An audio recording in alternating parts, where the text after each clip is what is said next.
Often the real work begins after the design process is complete. Let's stay with the stair and handrail design for a moment.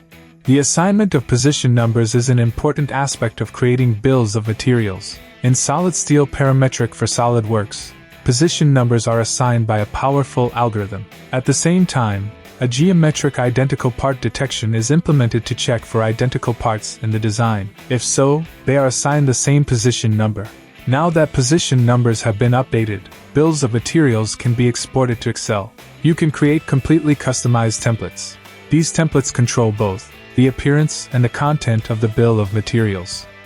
You can also assign number ranges for different parts, select individual separators, and more.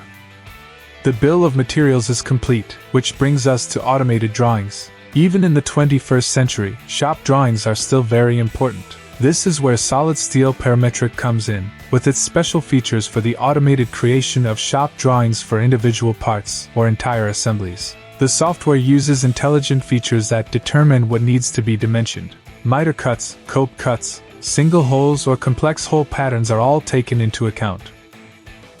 Another important feature for production is a special DXF export for sheet metal parts, including automated labeling. SolidSteel Parametric automatically exports the sheets in DXF format to a user-defined location in folders named by sheet thickness. In this way, all data is sorted and available for perfect subsequent processing.